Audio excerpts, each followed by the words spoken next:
inscritos solamente han ingresado 8. Por favor, me confirma qué tal el sonido, me están escuchando perfectamente.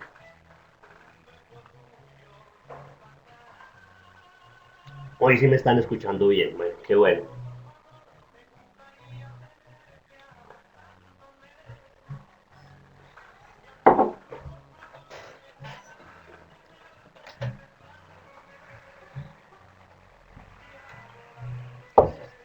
Bueno, muchachos, entonces para retomar el último tema, como hago siempre, volver a tomar el...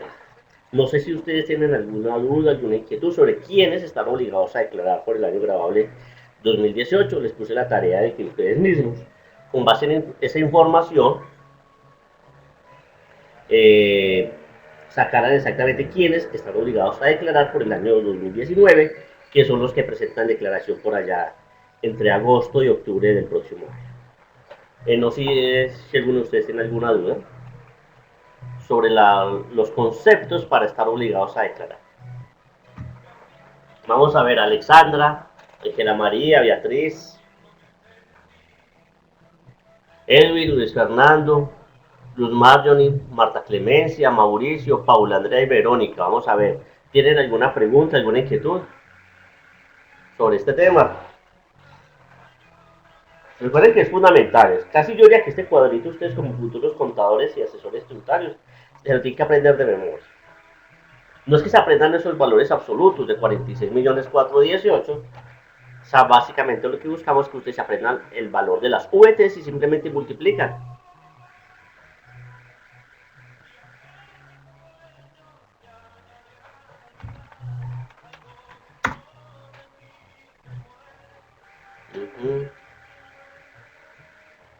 Bueno, entonces voy a volver a repasar hacia la carrerita, entonces este temario, para que nos centremos ahora en el tema que nos compete básicamente para los ejercicios que están propuestos como el trabajo final, que es básicamente las correcciones de las declaraciones tributarias y sus sanciones, y las sanciones que para las personas que no presentan sus declaraciones. ¿Listo? Entonces, personas naturales, recordemos, personas naturales, estamos hablando, las personas jurídicas, como dijimos la semana pasada, todas están obligadas a declarar. Hay unas que no, que son algunos no contribuyentes que no están obligados a presentar ingresos y patrimonio, pero de por sí todas las personas jurídicas, todas las sociedades comerciales y civiles, las SAS, las limitadas, las anónimas, las incomanditas, las colectivas, todo ese tipo societario, muchachos, están obligados a presentar declaración de renta, así no tengan ingresos en el periodo, así no tengan patrimonio en el periodo. Con el solo hecho de haberse constituido, por ese solo hecho, están obligadas a declarar renta. ¿Listo?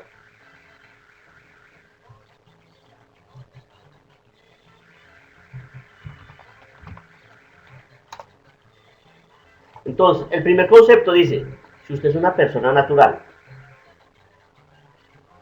y tuvo en el año 2018 unos ingresos brutos totales superiores, iguales o superiores a 46 millones 418, está obligada a declarar por ingresos. Ya. Les decía el ejemplo, uno de los ejemplos. Alexandra se ganó el año pasado por salarios 12 millones mensuales, o sea, 24 millones. ¿Está obligada a declarar renta o no? ¿Ustedes qué dicen? Alexandra se ganó 24 millones en todo el año 2018. ¿Está obligada a declarar renta? No, que no supera el tope. Listo. Tuvo salarios de 24 millones y vendió un carro, el carro que tenía en 30 millones. Y el carro le costó a ella 40 millones. El carro le costó 40 millones hace 3 años y lo vendió hoy en 30 millones, el 2018. ¿Está obligada a declarar o no está obligada a declarar, Alexandra, con esa información?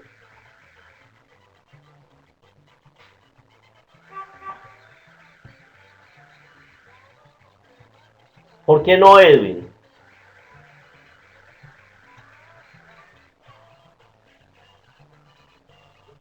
La venta del carro es un ingreso, muy bien, Alexandra. ¿En cuánto fue la venta? Independiente, es que no estamos hablando de utilidad, muchachos, estamos hablando de ventas, de ingresos brutos. La venta del carro es un ingreso bruto, 30 millones más 24 de salario, da cuánto de ingresos percibidos por Alexandra durante el año grabable 2018. 54 millones, ¿sí? Vamos a suponer que Luz Marjorie el año pasado no trabajó, fue una vaguita. Es un ejemplo, Luz Marjorie, ¿listo? ¿Y cómo le parece que Luz Marjorie vendió el apartamento donde ella vivía? El apartamento lo vendió en 60 millones de pesos. Tenía un apartamento en 60 millones y lo vendió. ¿Ustedes qué piensan? ¿Luz Marjorie tiene que declarar por el año 2018 o no?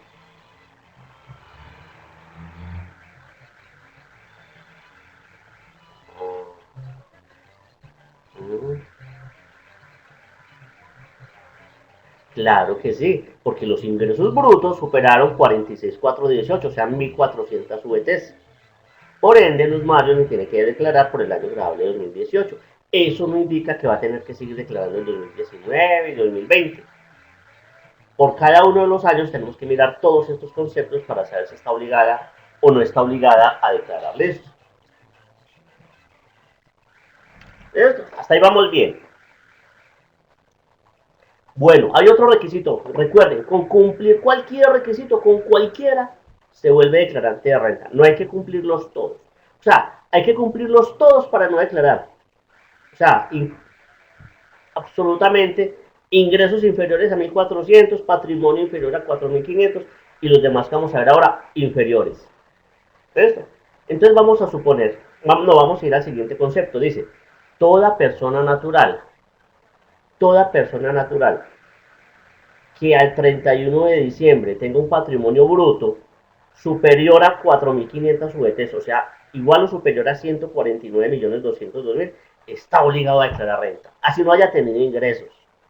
¿Listo? Luis Fernando me está preguntando si ese mismo apartamento lo recibe por una herencia. Vamos a ver, si Luis Fernando recibe una herencia de 100 millones, ¿está obligado a declarar o no? Y ese es el único ingreso. Vamos a ver quién le responde.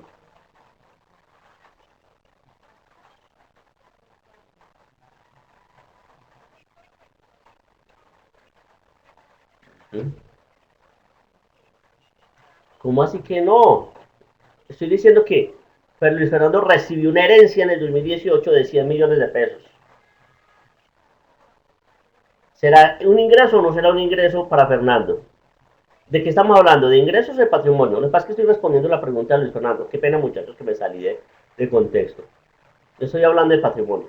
Estoy hablando que Luis Fernando en el 2018 recibió una herencia de la mamá o del papá del abuelito, de la abuelita de 100 millones. Estoy hablando de ingresos. Todavía no he pasado a patrimonio para responderle a Luis Fernando. Vuelvo y repito. Por eso les digo, muchachos, Marjorie, no estoy hablando de patrimonio todavía. Me devolví para responderle a Luis Fernando. Vuelvo y hago la pregunta. Luz Marjorie, voy a cambiar por el nombre del paciente. Luz Marjorie, el año pasado, la bisabuela le dejó una herencia de 100 millones de pesos. Un apartamento, o una casa, o en efectivo, o en un CDT. Recibió una herencia de 100 millones. Luz Marjorie está obligada a declarar. Fue el único que tuvo. Recibió una herencia. Ah, ¿por qué concepto? Por ganancias ocasionales, porque recibió una herencia, un ingreso. ¿Esto? Entonces, por ese concepto está obligado a declarar. O sea, toda herencia se suma a los ingresos por salario, si vendió una casa, se vendió un carro, porque eso es un ingreso para establecer si tiene o no la base de las 1.400 VTs.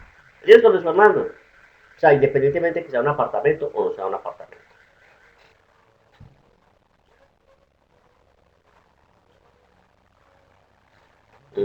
Bueno, ahora sí, ya vimos el primer concepto de ingreso. Cualquier tipo de ingreso, sea una herencia, sea una lotería, sea una rifa, sea unos gananciales, sea porción conyugal, sea una recompensa, todo eso se va sumando para establecer si estamos obligados o no a declarar por este concepto, por ingresos brutos. Ahora, segundo requisito, dice, toda persona natural que al 31 de diciembre haya tenido un patrimonio bruto igual o superior a 4.500 VTs, que para el año 2018 son 149.202.000 pesos, está obligado a declarar. Así no haya tenido ingresos, nada. Eso. Entonces Entonces la semana pasada yo les ponía un ejemplo. Marta Clemencia. Marta Clemencia no tiene, el año pasado no tenía, hasta el 20 de diciembre no tenía nada. Y el 20 de diciembre se enamoró de un apartamento. Se enamoró de un apartamento y como ya tiene un amigo en el Bancolombia, fue y le dijo, me enamoré de ese apartamento, vale 200 millones de pesos, pero no tengo cómo comprarlo. Entonces el amigo le dijo, tranquila, tranquila Marta Clemencia, que yo le presto, el banco le presta sus 200 millones, le prestó el 100%. Yo no sé cómo hicieron, pero le prestó los 200 millones de pesos. Entonces, Bancolombia el 20 de diciembre hizo un préstamo a Marta por 200 millones y con unos 200 millones Marta fue y compró el apartamento. ¿Ustedes qué creen? Marta tendrá que declarar por el año 2018 y en el 2018 no tuvo ingresos de nada. O bueno, pongámosle pues que se ganó 1 millón de pesos mensuales para un total de 12 millones de pesos. ¿Será que sí le toca declarar o no?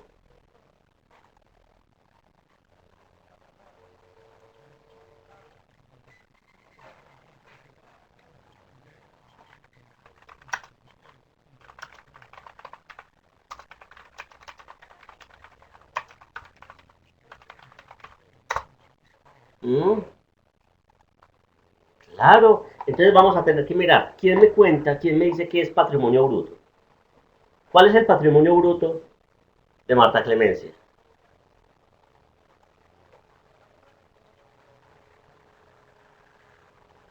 Mm.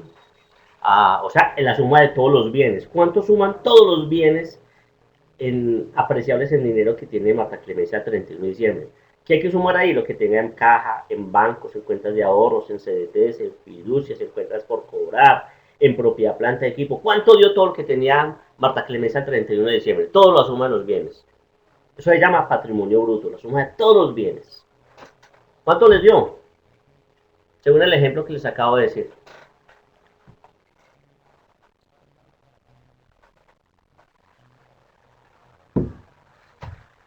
Ajá, 200 millones de pesos. ¿A eso cómo vamos a llamar?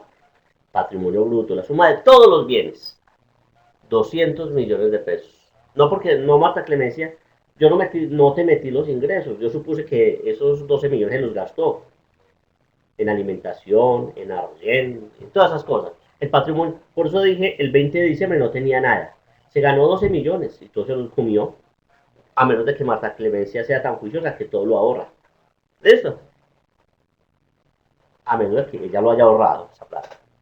Entonces, el patrimonio bruto de Marta Clemencia, ¿cuáles eran los únicos bienes que tenía Marta Clemencia? 200 millones.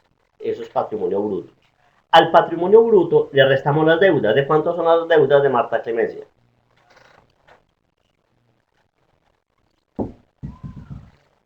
¿Mm? ¿De cuánto fueron las deudas? El préstamo que le hizo el banco. De 200 millones. Entonces, al patrimonio bruto le resto las deudas y eso me da algo que se llama patrimonio líquido. ¿De cuánto es el patrimonio líquido de Marta Clemencia? ¿De cuáles 12, Alexandra? Estamos diciendo que el patrimonio bruto son 200 millones. Y las deudas 200 millones. Obviamente el patrimonio líquido de Marta Clemencia es cero, porque todo lo debe. ¿Listo? Bueno, listo. Entonces la pregunta es, ¿ustedes qué piensan? ¿Marta Clemencia está obligada a declarar por el año grabable de 2018 o no?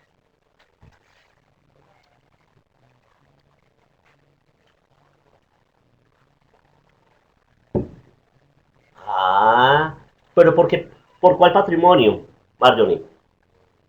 Hay que tener claro, ¿por cuál patrimonio? ¿Mm?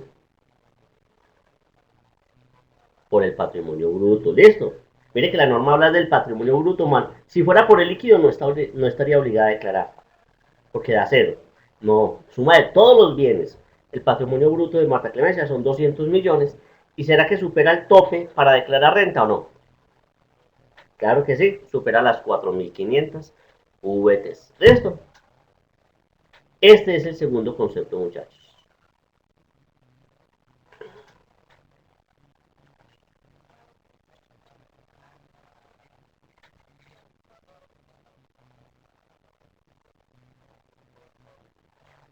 Lo que pasa es que esta es, yo esto lo saqué del artículo 592. El 592 habla de quienes no están obligados a declarar esto. Lo que pasa es que yo a ustedes les cambio el negativismo por el positivismo. Entonces yo más bien les digo quienes sí están obligados a declarar esto. O sea, así como lo tengo escrito aquí, es para los que no están obligados a aclarar, porque así está el artículo 592, 593 y 594. Pero vuelvo y repito, a mí me gusta decirles es quienes sí están obligados a declarar, que es al contrario, los que excedan o no. Bueno, ya tenemos los primeros dos conceptos. Ahora, el artículo 594 raya 3 nos trae otros conceptos adicionales. Y dice, independientemente del nivel de ingresos, independientemente del patrimonio que usted tenga, si usted me cumple cualquiera de los siguientes requisitos, usted se me vuelve declarante de renta. Le está diciendo, usted por ingresos no está obligado a declarar, no. Por patrimonio, tampoco. Mire estos tres conceptos a ver. Entonces dice, si usted en el año 2018 hizo consumos con tarjetas de crédito y superaron las 1.400 VTs, pailas, está obligado a declarar renta. Porque para el Estado dice, es que si usted hizo pagos con tarjetas de crédito de 46 millones, es porque usted tiene capacidad contributiva. De alguna parte usted tuvo que haber sacado esa plática. ¿Listo? Listo. Ese es el primer requisito. Además dice, si usted en el año 2018 realizó compras y consumos, así sea crédito, no importa, superiores a 1.400 VTs, o sea, superiores a 146 millones 418 mil pesos, está obligado a declarar. Vamos a seguir con el ejemplo de Mario. Tuve ingresos de 12 millones de pesos. ¿Está obligado a declarar o no? Por ingresos, está obligada a declarar Marjorie 12 millones en el año 2018. No está obligada, listo. Al 31 de diciembre, el patrimonio de ella era un apartamento de 50 millones. ¿Está obligada a declarar por patrimonio?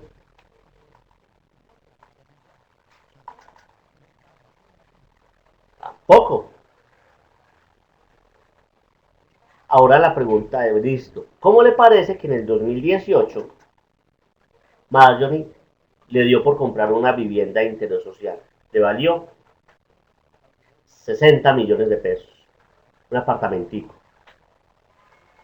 ¿Ustedes qué creen, Marjorie? Mire, tuvo ingresos de 12 millones, el patrimonio, es decir, vamos a suponer, el patrimonio de ella son los 60 millones. ¿Está obligada a declarar o no? Hasta ahí no. Pero esos 60 millones fue un apartamentico que ella compró, un apartamentico de vivienda de interés social, y lo compró el año pasado, con crédito. ¿Está obligada a declarar Marjorie entonces por compras o no? Por compras, claro. Realizó compras superiores a 1.400 VTs. Por ingresos no estaba obligada, por patrimonio al 31 de diciembre tampoco, pero por compras sí le tocó declarar. Porque hizo una compra de 60 millones de pesos. Y les voy a decir, muchachos, ¿cuánto puede valer una casita de interés prioritario en Colombia? Yo creo que podría valer 50 millones de pesos. O sea que una persona que no tiene casi ingresos, los ingresos son muy bajos, de acuerdo a esta norma, a muchos les va a tocar declarar. Y hay que tener mucho cuidado con eso. Que es que Diana Carolina el año pasado no estaba obligada a declarar ni por ingresos ni por patrimonio. Y compró un apartamentico de 40 millones. Y compró un carrito de 10 millones. Está obligada a declarar Diana Carolina.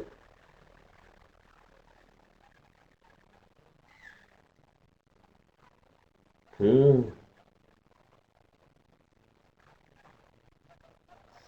Marjorie me está haciendo una pregunta. Primero, la casa, está vendiendo la casa por 120 millones. ¿Y la casa es de quién? 120 millones. Pero la pregunta es, ¿la casa es de quién? De los dos. Entonces, cada uno le toca declarar. Entonces, tiene que mirar. Vamos a ver, Marjorie, por ingresos. No tuvo nada de ingresos, sino la venta de la casa. ¿Cuánto fue el ingreso? 60 millones. ¿Tú qué crees? ¿Estás obligada a declarar? ¿Superó el tope o no superó el tope por ingresos? ¿Sí? Y tu esposo también tiene que declarar, porque él también superó el tope de las 1.400 VTs por ingresos.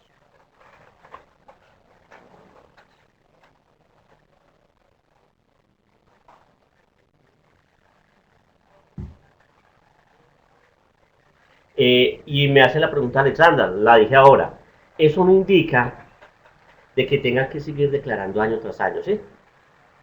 Que si yo el año pasado declaré por ingresos y el año siguiente quedé desempleado, trabajé medio año y no superé los topes, ya no tengo que volver a declarar, simplemente modifico el RUT ante la dirección de impuestos, le quito la responsabilidad de obligado a declarar renta y listo. Lo mismo va a pasar con Marjorie y el esposo, declaran por el 2018 cada uno porque vendieron la casa que era de los dos y el siguiente año, si no están obligados a declarar, simplemente modifican, le quitan la responsabilidad del declarante de renta, o sea, la responsabilidad 05 en el RUT y listo.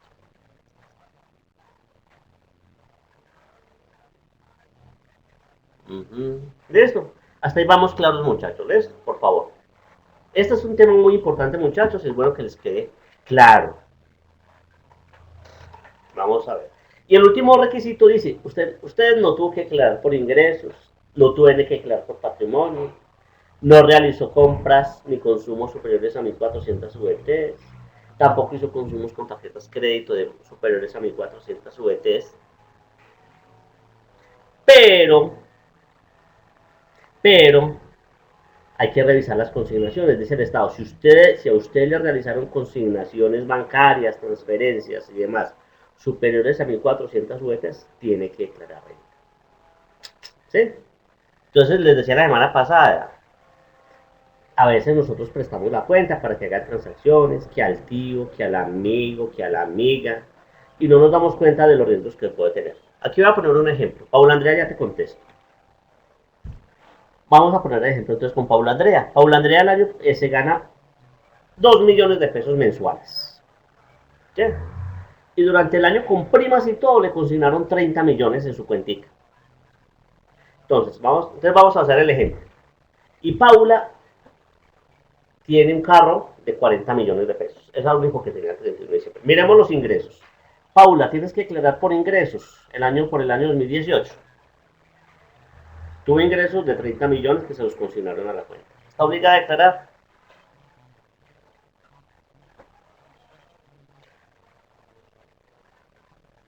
No está obligada a declarar porque no superó la cuantía. Vamos a mirar el patrimonio. ¿Cuál era el patrimonio de Paula Andrea al 31 de diciembre? Solamente tenía un carro de 40 millones. ¿Está obligado a declarar por patrimonio? Tampoco, ¿cierto? Ah, listo. Por consumos de tarjetas de crédito. Tampoco hizo consumos de tarjeta de crédito superiores a ese valor. ¿Realizó alguna compra? No compró nada. Y vamos a mirar por consignaciones bancarias. ¿Cuánto le consignaron en la cuenta de ahorros? ¿Cuánto fue que le consignaron? 30 millones, que fue el salario. ¿Está obligada a declarar por consignaciones? No. Entonces, vamos a ponerle otro caso a este. Son los mismos datos, pero el hermano de Paula Andrea le dijo, hermanita, yo estoy en Bogotá, necesito mandar una plática para Manizales para que se la entregue a mi mamá. Paula Andrea le dijo, claro que sí, hermanito, mándemela a mi cuenta, este es mi número de cuenta en Bancolombia. Y le mandó 20 millones de pesos a la mamá para que se los guardara. Eso fue en el 2018. Entonces, Paula Andrea no está obligada a declarar por ingresos porque eran 30 millones. Por patrimonio porque eran 40 millones. No realizó consumos de tarjetas de crédito. No realizó compras superiores a 1.400 VTs. Pero ¿cuánto le consignaron en la cuenta de ahorros de Paula Andrea?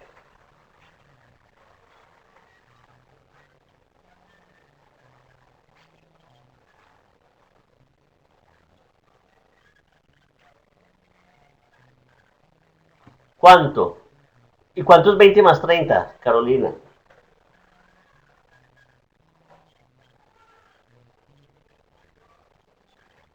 50. Entonces, ¿está obligada a declarar Paula Andrea o no?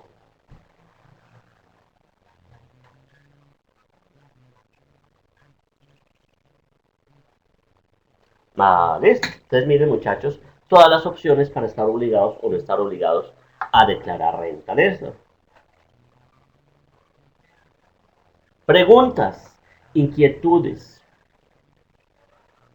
sobre este tema.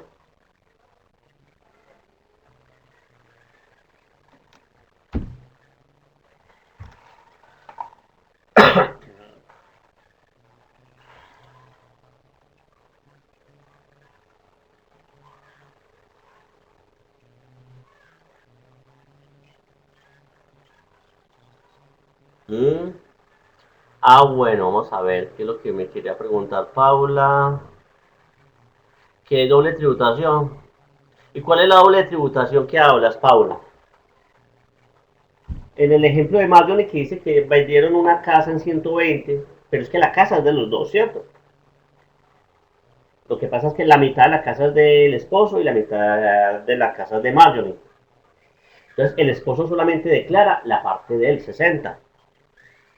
Y Marjorie declara solamente, no declara 120, declara ¿cuánto? 60. Y si hay que pagar impuesto, Marjorie paga sobre los 60. Y si hay que pagar impuesto, el esposo paga sobre los 60. ¿Listo? No van a pagar los dos sobre 120 millones de estos. En este caso, por eso estoy diciendo. Inclusive, vean, se los voy a poner el ejemplo. La casa no está a nombre de, solamente del esposo de Marjorie, sino de, vale 120 millones. Y está a nombre de ellos dos y un hijo. Y no tuvo más ingresos Marjorie. ¿Está obligada a declarar o no?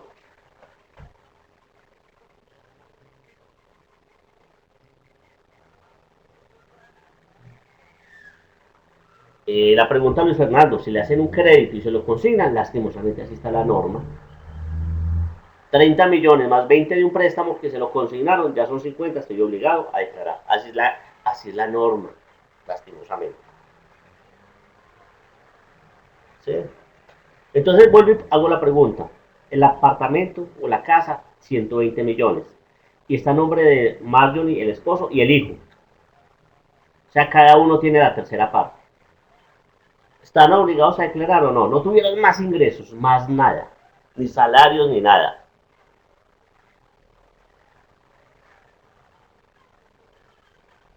¿De cuánto le corresponde a cada uno? ¿Cuánto va a ser el ingreso de cada uno? 40 millones, muy bien. 40 a Marjorie, 40 al esposo y 40 al hijo. Si no tuvieron más ingresos, ni tienen patrimonio, ni cumplen estos requisitos que estamos viendo ahí en pantalla, entonces ninguno de los tres tiene que declarar esto. Por 6 milloncitos de pesos, por 6 millones 418. Si esa casa hubiese valido 150 millones, a los tres les toca declarar. ¿Listo?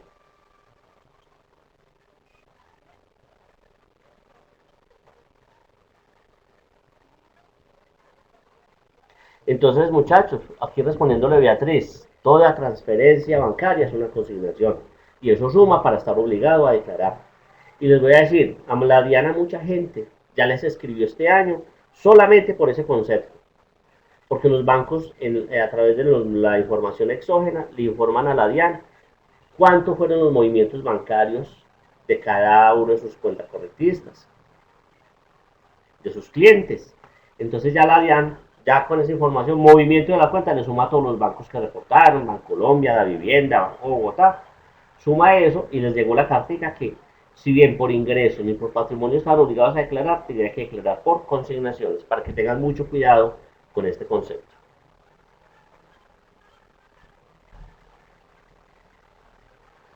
Entonces, muchachos, pilas con eso.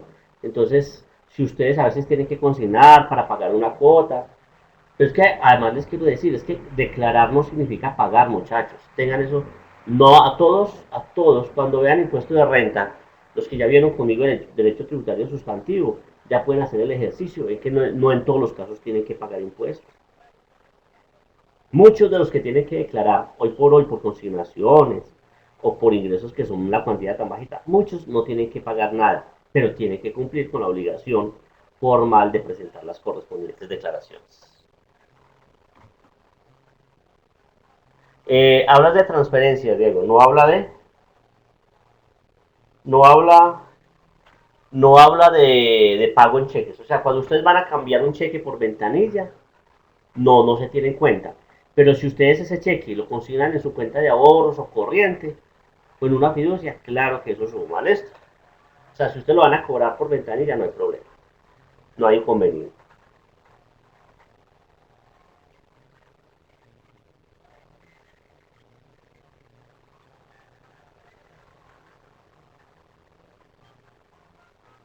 ¿Listo?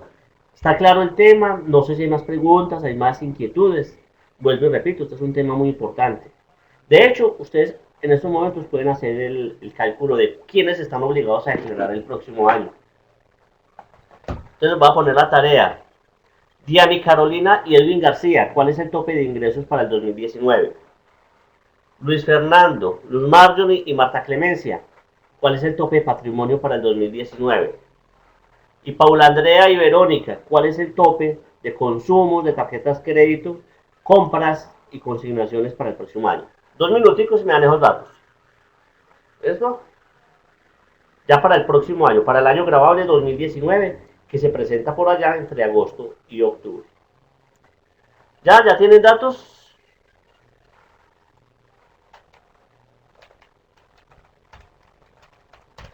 ¿Cuál es el tope de ingresos para declarar por el año grabable 2019?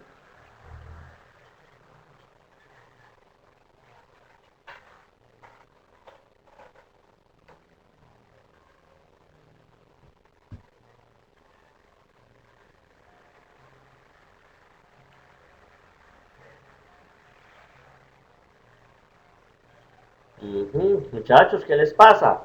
¿Qué es lo único que tienen que hacer ustedes? Multiplicar las VTs, o sea, las 1400 o las 4500 por la VT del año 2019. ¿De cuánto es la VT del 2019? 3470 por 1400. O sea que por el año 2019 están obligados a declarar el próximo año los que al 31 de diciembre del 2019, que ya casi llega, sean iguales o superiores a 47.978.000. ¿Sí? Esos están obligados ya para el próximo año. Por eso les digo, aprendan en estos muchachos las VT, no se aprendan los valores absolutos, porque usted lo único que tiene que hacer es multiplicar, apréndase la VT y la tabla de las VT de cuántas son. El patrimonio ya no van a ser 149.202, sino 34.270 por 4.500 VTs, que eso equivale a 154.215.000. O sea que para los que tengan un patrimonio bruto, o sea, la suma de todos sus bienes, al 31 de diciembre de este año, si superan, son iguales o superiores a esos 154.215, están obligados a declarar el próximo año, por el año 2019. Y entonces, ¿de cuánto será el tope de consumos de tarjeta de crédito? ¿Cuál será el tope de compras? ¿Y cuál será el tope de consignaciones bancarias, transferencias e inversiones? O sea, si realizamos consignaciones superiores a ¿cuánto? 34.270 por 1.400, iguales o superiores a 47.978.000 pesos, están obligados a declarar por el año grabable 2019, lo cual se dará dentro de los plazos que fija el gobierno nacional, que por lo general van entre agosto y octubre del próximo año. ¿Listo? Preguntas, muchachos, inquietudes, por favor, este es el momento. Ya ahora vamos a retomar otro tema y no me voy a devolver entonces a este tema, entonces por favor los que tengan preguntas al respecto es el momento. Luz Marjorie, esas VTs suben cada año.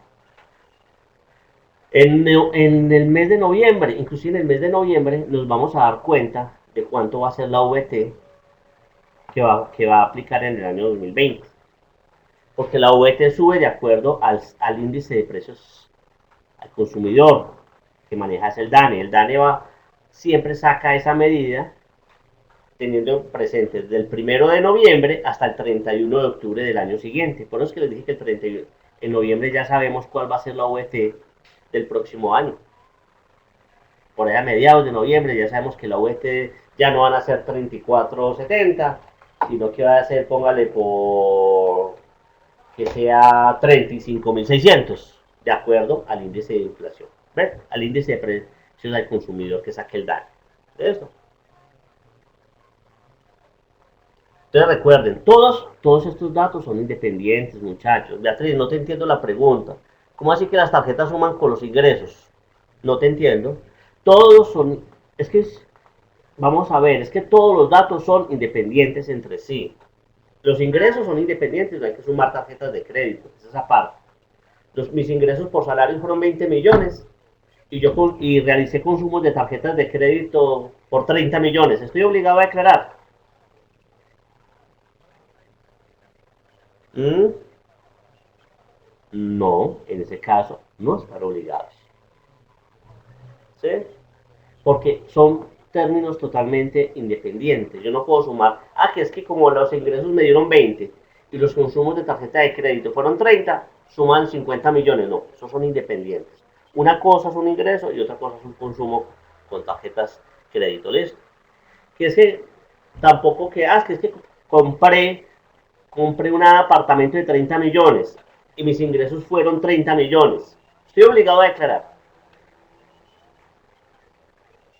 Tampoco está obligado a declarar porque son términos independientes. Los 30 millones de ingresos no superó el tope.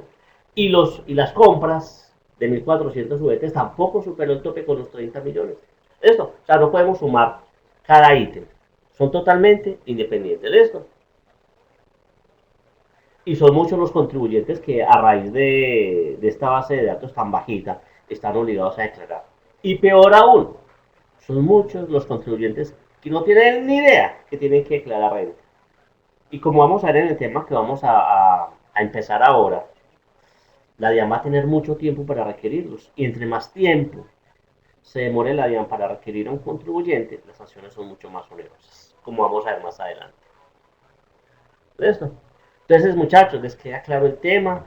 Si he sido claro, está confuso, por favor, quiero que ustedes me cuenten si lo han entendido o si no lo han entendido.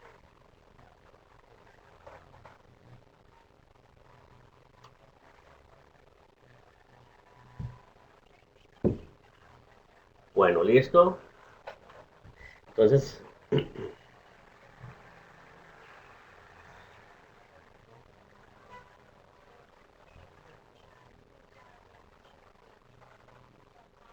bueno, muchachos, entonces, para terminar esto, los declarantes, y yo ya se los había anticipado en una clase pasada, que dice el artículo sexto del Estatuto Tributario, que fue modificado afortunadamente por la Ley 1607 del 2012.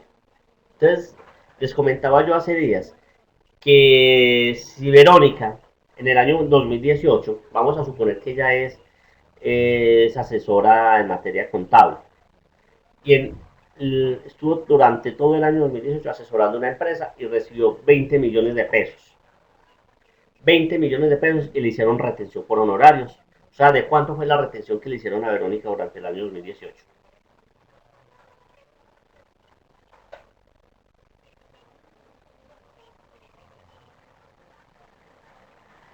Mm, 11, ¿por qué de 11? 2 millones de pesos que equivale al 10%, ¿listo? O sea, se ganó 20 millones y la empresa le hizo retención de 2 millones por honorarios. Hasta ahí vamos, ¿listo? Entonces vamos a ir al caso. Verónica no tiene nada, ni casa, ni carro, ni... Tenía 1 millón de pesos en la cuenta de ahorros. Vamos a mirar.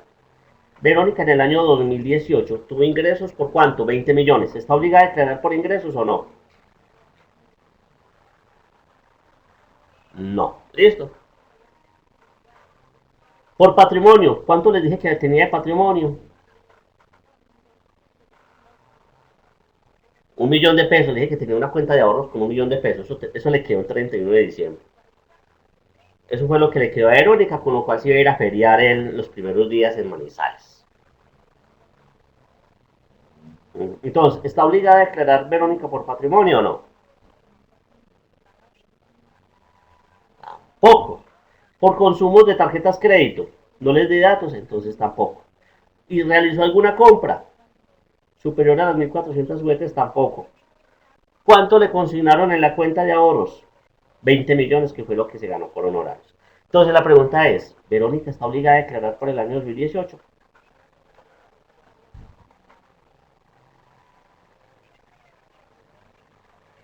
Listo. Hasta ahí vamos todos. ¿Ok? Entonces vamos a ver. Quería ir a esto. ¿Qué dice el artículo sexto? Que es el que siempre hemos tenido desde que tenemos memoria. Creo que por allá desde 1975. Dice el artículo sexto. El impuesto de renta y complementarios de las personas naturales que no estén obligadas a declarar, ¿cuál es el impuesto de esas personas? ¿Ah? ¿Cuál es el impuesto de Verónica en este caso? Entonces la pregunta es, ¿Verónica, usted está obligada a declarar? No. ¿Cierto? Entonces dice, como Verónica no está obligada a declarar, el impuesto es igual a todas las retenciones que le practicaron. ¿De esto? O sea que realmente Verónica pagó un impuesto de 2 millones de pesos. Entonces les comentaba de lo injusto que se vuelve a veces el sistema. Que una persona con ingresos medio bajos termine pagando un impuesto mucho más alto que una persona que sí tiene capacidad contributiva. Les ponía el ejemplo, un pensionado en Colombia que se gana en el año 420 millones de pesos, 430, el impuesto es cero. Se ganó 435 millones más o menos, el impuesto son por ahí 100.000 pesos, con 400 millones de ingresos. Cambio, con Verónica, que se ganó 20 millones, el impuesto fueron 2 millones de pesos. ¿Eso? Entonces, inicialmente así está la norma. El impuesto de las personas naturales que no estén obligadas a declarar de acuerdo con las normas vigentes, el impuesto es igual a sumar todas las retenciones que le practicaron durante ese año. Entonces, en este caso, Verónica no está obligada a declarar, pero pagó un impuesto de 2 millones de pesos que se lo cobraron vía retención en la fuente. ¿Listo? Hasta ahí vamos claros. Afortunadamente, la ley 1607 le agregó un parágrafo a este artículo. ¿Qué ocurría hasta el año 2012, muchachos? Que si Verónica no estaba obligada a declarar. Entonces, como Verónica no estaba obligada a declarar, ella no podía presentar la declaración y ese era su impuesto. La ley 1607 la modificó eso a partir del 1 de enero del 2013. Y dijo, listo, dice lo mismo, quedó igualito el artículo 6, pero le agregó un parágrafo que dice, pero las personas naturales residentes, primero, a quienes se les haya practicado retención en la fuente. Entonces ahí vamos, ¿Verónica es una persona natural residente? Sí. Segundo, ¿se le practicó retención en la fuente? Sí. Y además dice, y que de acuerdo a las disposiciones legales o las contenidas en el estatuto tributario, no está obligada a declarar renta. La pregunta es, ¿Verónica está obligada a declarar renta de acuerdo al artículo 592, 593 y 594? No. Tampoco. ¿Listo? Entonces mire que ahí Verónica cumplió todo. Es residente en Colombia. Le practicaron retenciones y no está obligada a declarar de acuerdo a las normas vigentes.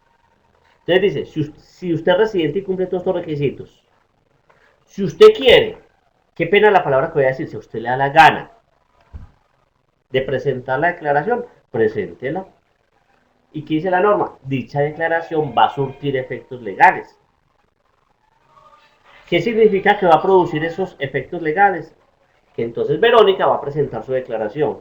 Con unos ingresos de 20 millones, ¿ustedes qué creen de cuánto le va a tocar a pagar a Verónica de impuesto? Cuando haga la liquidación en el formulario 210, el impuesto le va a dar cero, pero le practicaron retenciones de 2 millones de pesos. O sea que le va a dar un saldo a pagar de cero, en cambio, le va a dar un saldo a favor de 2 millones de pesos que fueron las retenciones. Y como la norma dice que produce efectos legales, Verónica, dentro de los 30 días siguientes, a partir del 30 días después de haber presentado la declaración, puede hacer la solicitud ante la DIAN y decirle DIAN, obviamente llenando toda la documentación, aportando todas las pruebas, los certificados que correspondan y esa devolución sale rápido, sin problemas, sin inconvenientes. La DIAN devuelve esa plata y se la transfiere en la cuenta de ahorros. ¿Eso? O sea, pero si quiere, es decir, en este caso, si Verónica quiere, si quiere no declara, listo, ese fue su impuesto, 2 millones. Pero si ella quiere declarar, ese saldo a favor se lo devuelve la DIAN si ella obviamente lo solicita dentro de los tiempos que tiene la administración tributaria, que son 2 años. Solamente se pueden solicitar dentro de los 2 años siguientes al vencimiento del plazo. ¿Listo? Muchachos, preguntas, inquietudes.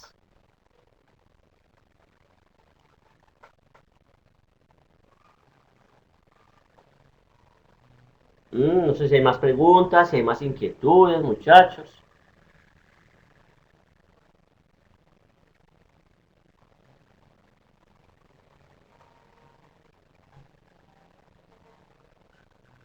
Mm.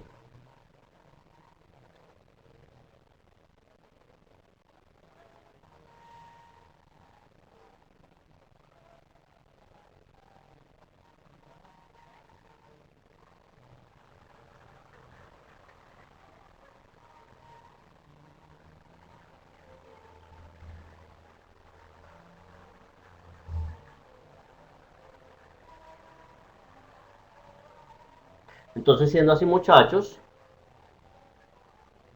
Daniel Fernando, no, me está preguntando que si esa devolución la tiene como un ingreso. No, el ingreso ella ya lo tuvo unos 20 millones. ¿Ella qué va a tener en su patrimonio? ¿Cómo quedaría representados esos 2 millones de pesos?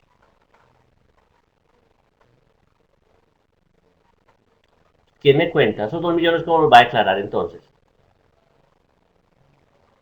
Como una cuenta por cobrar, muchachos. Eso no va a ser un ingreso. Porque ella ya declaró ese ingreso que cuánto fueron, 20 millones. Sobre esos 20 millones le cobraron un impuesto que la DIAN dijo, no, no, por ese tipo de ingresos usted no tenía que pagar impuestos, entonces se lo está, ¿qué? Se lo está devolviendo, se lo está reintegrando. Porque en este caso, ella no va a declarar 20, no va a declarar 18 millones. ¿Cuánto fue el ingreso de ella? 20 millones. ¿De esto? Más preguntas, más inquietudes mientras me carga la nueva presentación, muchachos.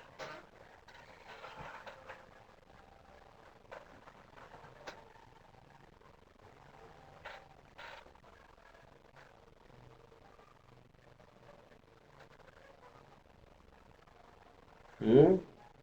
Entonces todo está claro, muchachos. ¿Eh? Cargarme 2 minuticos mientras carga esta nueva presentación.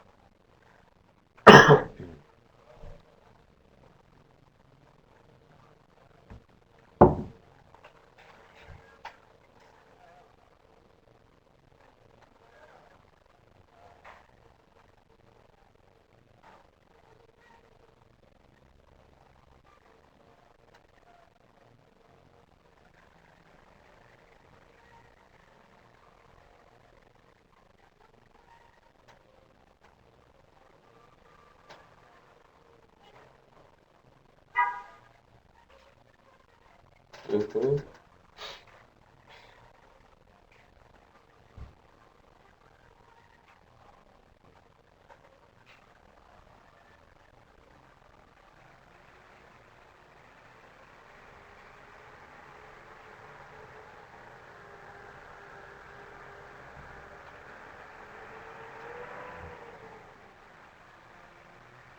Uh -huh.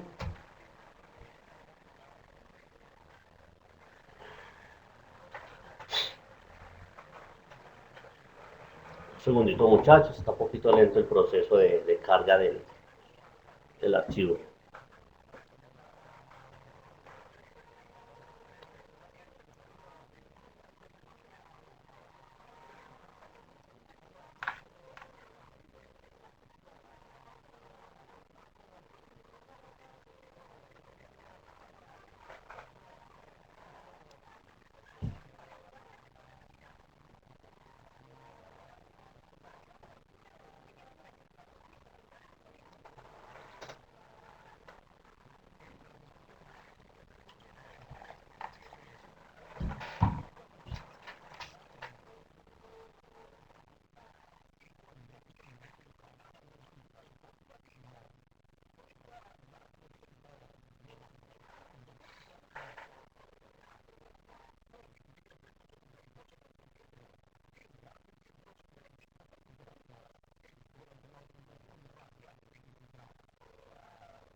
escuchan ahí, muchachos, ¿cierto?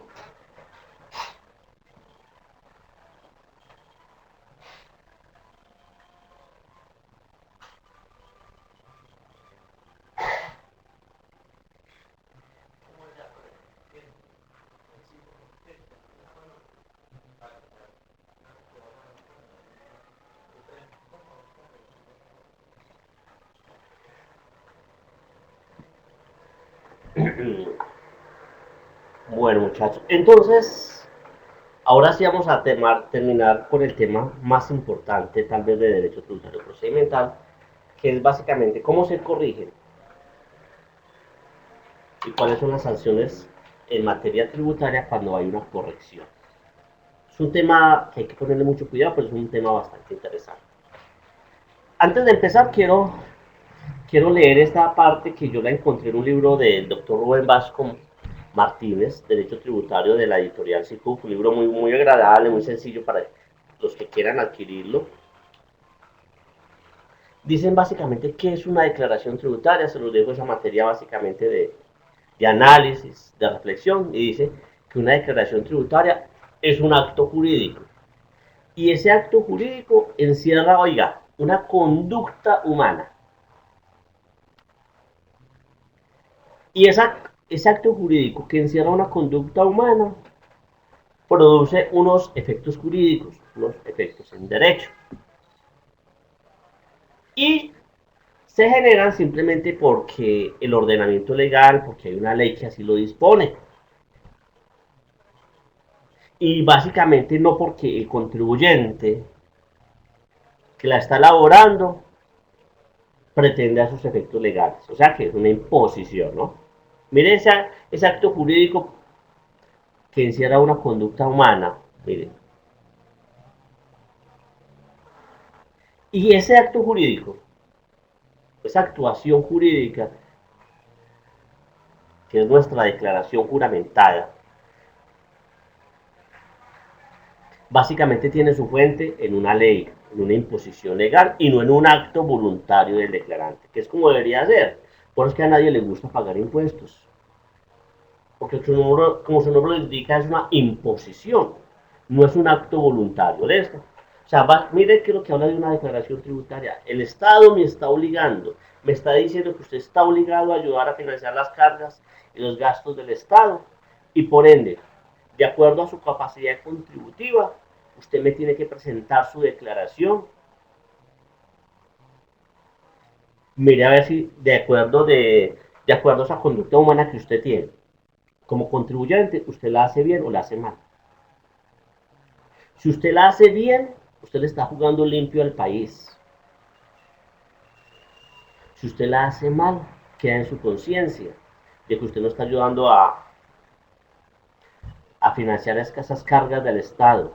Pero como esto es una imposición y si el Estado se da cuenta de que realmente usted obró de mala forma, esa declaración que usted elaboró mal va, va a tener unos efectos jurídicos. Y esos efectos jurídicos conlleva a que tiene que pagar unas sanciones, unos intereses de mora y en algunos casos con cárcel. ¿Listo? Entonces se los dejo para que lo vuelvan a leer, lo reflexionen y empecemos entonces con el tema de hoy. Hace días ya habíamos hablado de cuáles son las etapas que se dan en el proceso tributario. Básicamente, en materia tributaria, el procedimiento tributario, que es lo que estamos viendo en estos momentos, nace realmente con la presentación de las declaraciones tributarias, sea cual sea.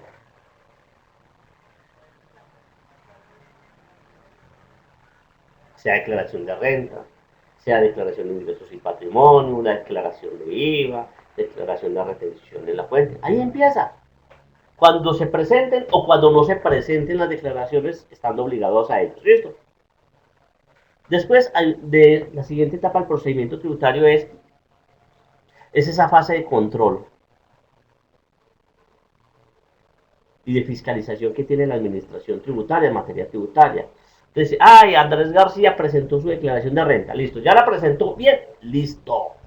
Ahora lo que le queda a la DIAN es vamos a verificar la información exógena, vamos a cruzar esa información con lo que él nos informó, vamos a ver si esa está ajustada a la realidad. Si no está ajustada a la realidad, empieza entonces la DIAN, le va a fiscalizar la declaración, lo va a emplazar, lo va a requerir, y si hay lugar a ello le va a cobrar sanciones de esto. Entonces esa es la segunda etapa, apenas se presenten o no se presenten. La tercera es, la DIAN requirió a Andresi porque en el proceso de fiscalización encontró que había inconsistencias. Entonces ahí empieza una etapa de discusión entre Andrés y la DIAN. Entonces Andrés se tiene que defender. Si la DIAN lo está acusando de que él no declaró ingresos, y Andrés dice, es que yo esos ingresos no fueron para mí, esos ingresos no fueron míos, seguramente la empresa que reportó mal el nombre, pusieron mi número de cédulas, alguien digitó mal, entonces me declaró que se ganó 300 millones, mientras que Andrés solamente se ganó 30. O le pusieron un cero de más. Entonces ahí en ese caso Andrés entra también a defenderse. Entonces empieza en ese rifirrafe entre la DIAN y Andrés. La DIAN requiriendo a Andrés para que modifique su declaración y Andrés contestando en la vía gubernativa, o sea, ante los mismos funcionarios de la DIAN. Cuando hablemos de la vía gubernativa, son los actos administrativos que se dan ante la misma entidad, o sea, en este caso ante la DIAN. Pero si la DIAN sigue molestando, no quedó convencida con las pruebas que le aportó Andrés, entonces Andrés también va a poder acudir ante los jueces una vez haya agotado esta vía gubernativa que vamos a ver más adelante. Eso. Una vez esa declaración ya queda en firme, ya está presentada, la DIAN también entra a cobrar a los que no la haya. Mucha gente la presenta la declaración y dice, DIAN, mi impuesto 20 millones, pago cero. ¿Por qué? Porque no tengo plata. Cuando tenga plata la voy a pagar dentro de una semana, dentro de un mes, de 2 meses. Pero hay gente que la presenta y no la paga. Entonces, ¿qué hacen en ese caso? Entra también en esa etapa de cobro de administración tributaria y si no lo paga, obviamente le puede cobrar a través de la vía coactiva, le podrá embargar sus bienes. Y la última etapa del procedimiento tributario son otros procesos diferentes, tales como la devolución de saldos a favor, la presentación de información exógena, todo ese tipo de cositas. ¿Listo?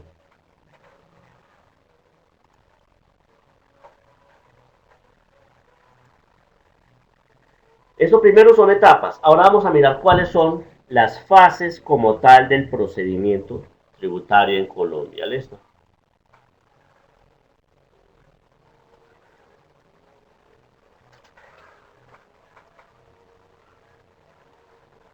Me pasó, muchachos. Entonces, primero dice, vamos a ver cuáles son las fases como tal del procedimiento tributario. Cuando hablo de las fases del procedimiento tributario es cuando yo presento o no presento mis declaraciones.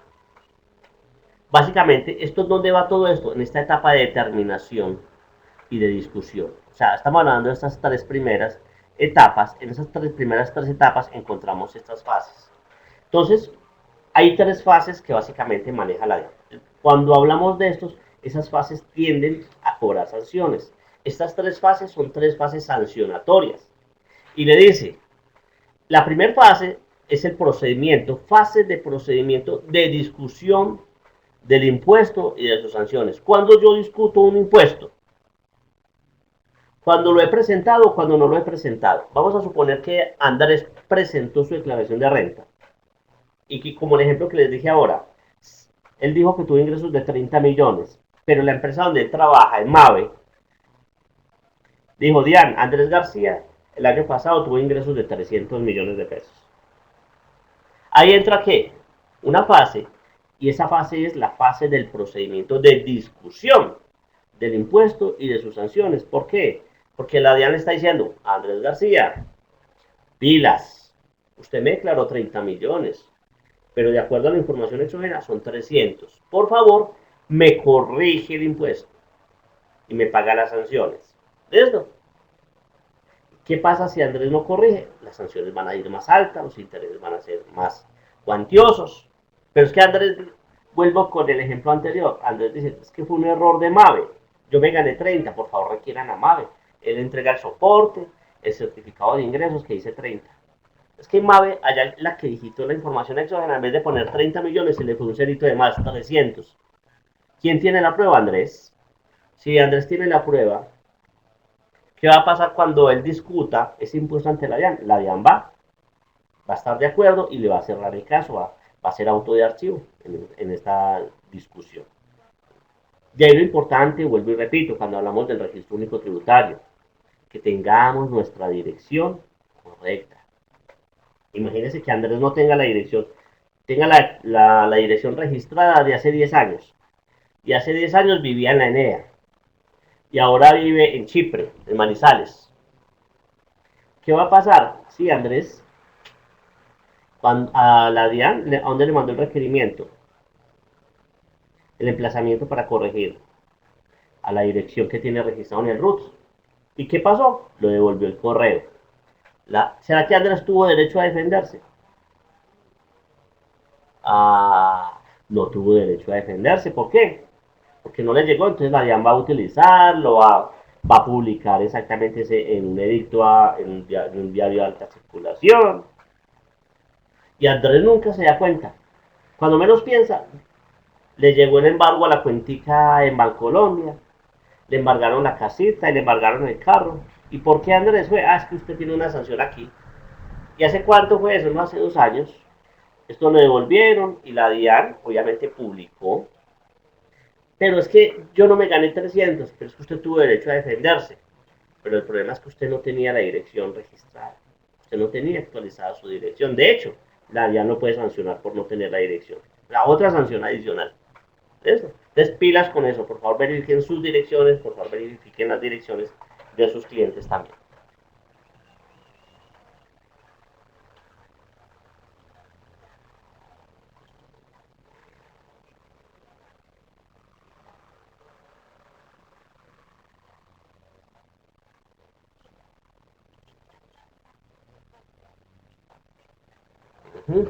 Entonces, listo. Entonces, el primer procedimiento es de discusión. O sea, cuando yo presento mi declaración, entro en esa etapa de procedimiento de discusión, que la DIAN tiene cuánto tiempo para discutir mi declaración. ¿Cuánto tiempo?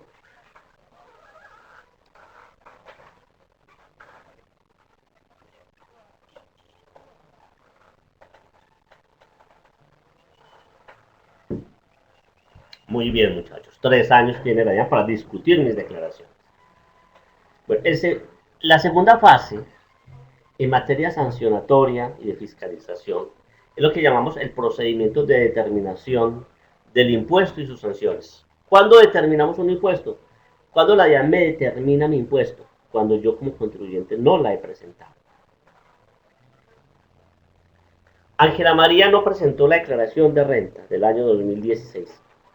La DIAN tiene 5 años para requerirla, pero ya la DIAN la viene requiriendo hace un año. Ángela María no contesta, no responde. Entonces, en últimas, ¿qué hace la DIAN? Con la información exógena que tiene, le monta su declaración, determina su impuesto y determina las sanciones a que lugar de esto. Ahora le vamos a poner nombres a cada uno de estos procedimientos. ¿Listo? Entonces, el primer procedimiento es cuando ya he presentado mi declaración. El segundo, cuando no hemos presentado la declaración. Y la tercera fase del procedimiento tributario en Colombia son otros tipos de sanciones diferentes, o sea, sanciones relativas al incumplimiento de obligaciones formales.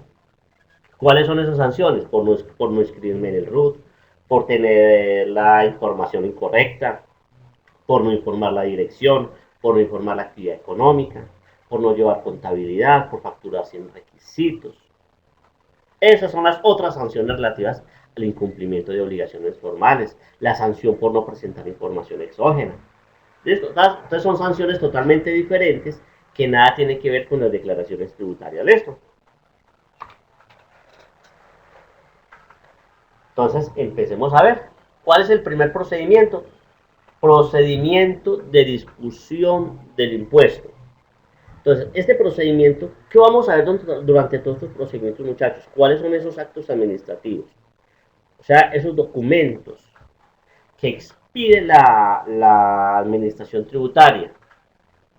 No voy a hablar solamente de la DIAN. Cuando yo hablo, todo lo que vamos a hablar de aquí en adelante, todo eso aplica en materia de impuestos nacionales y también aplica en materia de impuestos territoriales. O sea que va a tener la misma normatividad. Si ustedes lo requieren en industria y comercio, también van a tener estas fases y van a tener que manejar el mismo sistema que maneja el Estatuto Tributario Nacional.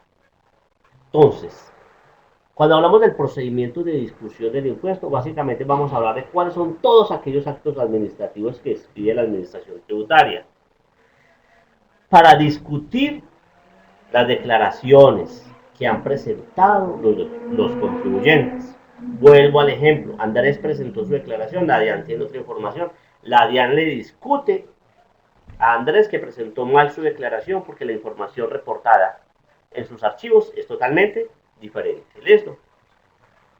Entonces, en este procedimiento, Andrés también tiene derecho a ¿qué? A defenderse. Entonces, no solamente son los actos administrativos de la DIAN, porque la DIAN no tiene la última palabra. O sea, que la DIAN dijo, no, Andrés, usted no se gana 30, sino 40, yo estoy seguro.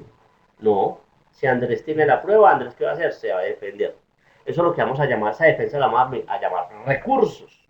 ¿Listo? Entonces, ¿cuáles son los recursos que Andrés, como contribuyente, puede interponer contra esos actos administrativos emitidos por la DIAN o por la alcaldía o por la gobernación, mediante la cual le quiere imponer que le quiere hacer corregir sus declaraciones y le quieren interponer unas sanciones? ¿Listo? ¿Vamos bien hasta ahí?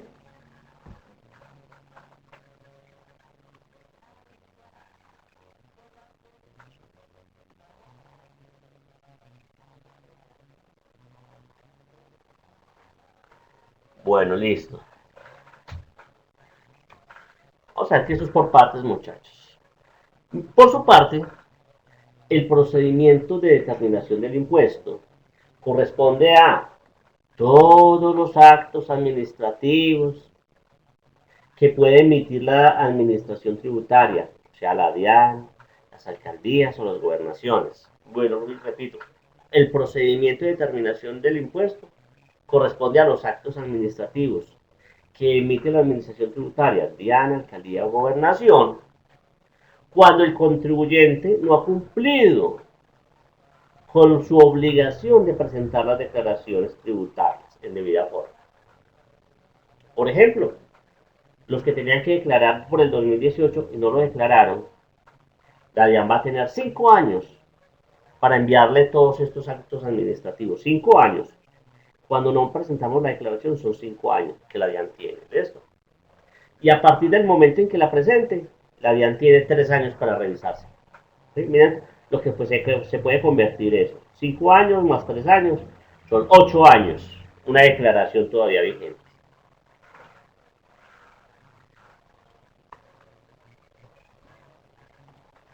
Bien, ya vimos que cuáles son esas etapas. La etapa de discusión y la etapa de determinación.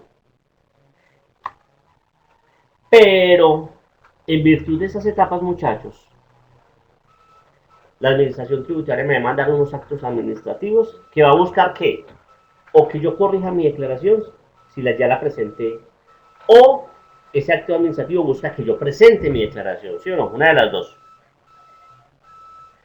Pero yo como contribuyente, cuando hablo de mí, de Jorge Osvaldo, ese Jorge Osvaldo puede ser de Ana Carolina, puede ser Verónica, puede ser Andrés, puede ser Marta Clemencia, puede ser una sociedad, puede ser una fundación, puede ser una cooperativa. Todos hablamos de personas naturales y jurídicas, todas. Entonces, si la DIAN, la Administración Tributaria, me manda un acto administrativo para que corrija mi declaración, o la Administración Tributaria, o la DIAN, me envía un acto administrativo para que presente una declaración. ¿Y qué pasa? Dice Jorge Osvaldo, pero es que yo no estoy obligado a declarar, ya vimos cuáles son las normas, ¿o no? Artículo 592, artículo 593 y artículo 594 del Estatuto Tributario. Ah, eso sí, bueno. Entonces yo como contribuyente tengo el derecho a defenderme.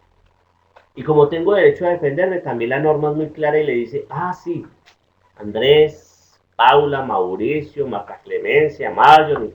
Claro, porque la DIAN puede cometer errores, porque la información exógena también llegan muchos errores, y esos son los insumos principales de la DIAN. Entonces, le dice, sí señor contribuyente, usted tiene derecho a defenderse, pero se tiene que defender dentro de los plazos que establece la norma.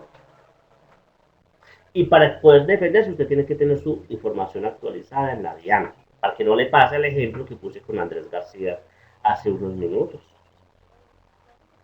Porque si usted no tiene actualizada su dirección, su correo electrónico, téngalo por seguro que usted no va a poder hacer uso del derecho a la defensa dentro de los tiempos que establece la ley y que vamos a ver más adelante. Entonces, esa defensa que nosotros vamos a hacer ante la misma administración tributaria, o sea, ante la DIAN, ante la alcaldía o ante las gobernaciones, es lo que nosotros llamamos vía gubernativa. ¿Sí o no? Entonces, ese derecho a la defensa que se me tiene que garantizar en virtud de la Constitución Política de Colombia, yo lo puedo acreditar ante las mismas entidades que me están obligando o a corregir o a presentar una declaración y yo estoy viendo vulnerados mis derechos y que lo que me están diciendo ahí no corresponde a la realidad, entonces yo me defiendo dentro de los tiempos que vamos a ver más adelante. ¿Listo? O sea, cuando hablamos de vía gubernativa, ante la misma DIAN, industria y comercio ante la alcaldía, impuesto de vehículo ante la gobernación, eso es lo que vamos a ver. ¿Listo? Cuando yo como contribuyente he agotado la vía gubernativa. ¿Qué significa he agotado la vía gubernativa? Que me he defendido ante la DIAN o ante la alcaldía o ante la gobernación dentro de los plazos que establece la ley. O sea, yo me he defendido ahí. El Estado me dice, bueno, si usted sigue creyendo que tiene la razón, listo, y la DIAN no le quiere aceptar esos hechos, usted, si se ha defendido en debida forma entre los tiempos que son, usted puede acudir a lo que llamamos la vía contencioso administrativo, que no es otra cosa que acudir ante los juzgados administrativos locales y en última instancia ante el Consejo de Estado. ¿Listo? Para dirimir ese conflicto que hay entre la DIAN y el contribuyente. La DIAN aportará sus pruebas, yo como contribuyente aportaré mis pruebas ante los juzgados administrativos y ellos van a dirimir ese conflicto entre el Estado, o sea, ante la DIAN y el contribuyente. ¿Listo? Pero vuelvo y repito, si yo voy a acudir ante los jueces, o sea, ante el contencioso administrativo, más adelante vamos a mirar todos esos tiempos para poder acudir. Primero, tuve que haberme defendido ante la DIAN. Si yo no me defendí ni ante la DIAN, ni ante la alcaldía, ni la gobernación, porque se me pasaron los tiempos, las muchachos, ya no se puede defender ante los jueces administrativos. ¿Listo? Preguntas hasta ahí, muchachos.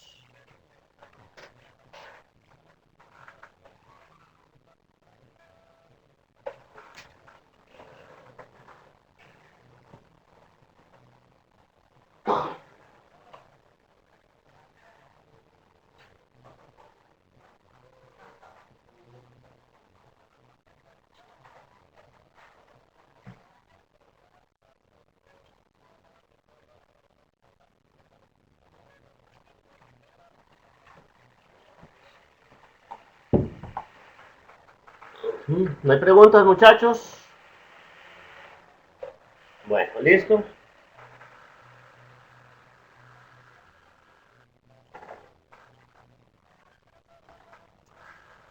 Bueno, listo, muchachos. Entonces, en resumen, ¿qué podemos decir? Hablemos de quiénes son infractores en materia tributaria. Para resumir lo que hemos visto acá.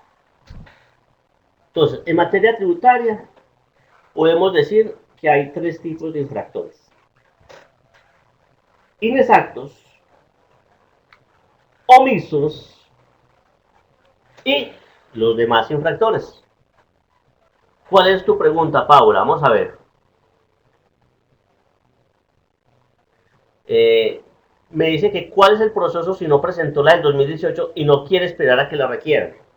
Simplemente Paula Y este tema lo vamos a ver, yo creo que ya la próxima semana, que es la próxima clase, empezamos ya a hacer un poquito de ejercicio, porque ya hoy no alcanzamos. Si no alcanzaste a presentar la declaración, si se te venció el 10 de septiembre, simplemente que presenta la declaración, la hace nuevamente y calcula la sanción por extemporaneidad, que yo se las voy a enseñar a liquidar la próxima semana. ¿Listo? En las siguientes clases es aprender a liquidar las sanciones por extemporaneidad y sanción por corrección de las declaraciones. ¿Listo? Simplemente es presentarla y pagar la sanción. Ah, calculó la sanción y le dio por pagar 50.000 pesos de sanción. En Colombia nadie puede pagar una sanción en materia tributaria inferior a 10 VTs. O sea, que multiplica 34.70 por 10, entonces la sanción mínima son 343.000 pesitos. ¿Listo? Pero como te dije, Paula, ese tema lo vamos a ver, ya lo empezamos a ver yo creo que en la próxima clase, que es el próximo lunes. Empezamos a ponerle números a este temita de los inexactos, de los omisos. Entonces, vuelvo y repito, ¿cómo se les llama a los infractores en materia tributaria de Colombia? ¿Quién me dice cómo se les llama?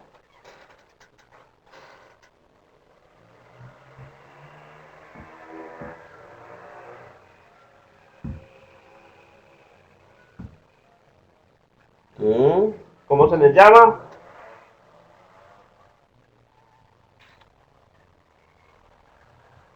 Muchachos, ¿qué les pasa? Se les llama inexactos, se les llama omisos y demás infractores. ¿Listo? Esos son los tres tipos de infractores en materia tributaria. Miren, lo tenían ahí en su pantalla. ¿Listo? Entonces vamos a entender eso. ¿Dónde encaja cada uno de ellos? Listo. Entonces miremos a ver. ¿Quiénes son inexactos en Colombia, muchachos? ¿Quiénes creen ustedes?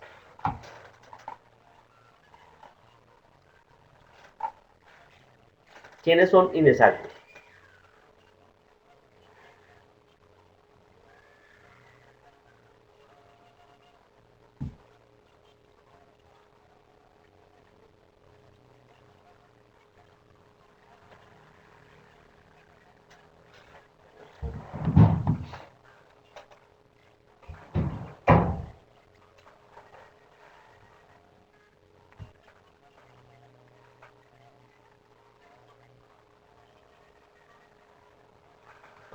¿Quiénes?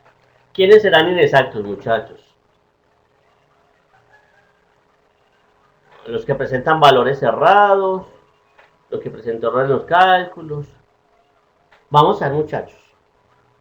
Inexactos, primero, cuando hablemos de inexactos, son personas que han presentado o no han presentado sus declaraciones tributarias.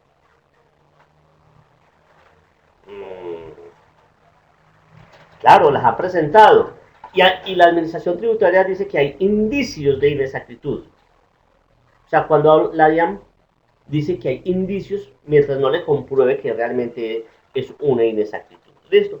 ¿Qué quiero decir con esto, muchachos?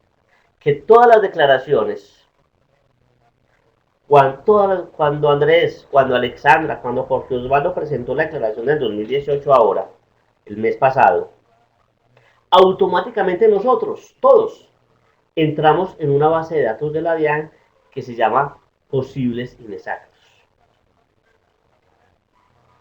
Posibles inexactos. ¿Cuánto tiempo vamos a estar en esa base de datos de la DIAN? 3 añitos. O sea, automáticamente vamos a entrar en esa base de datos.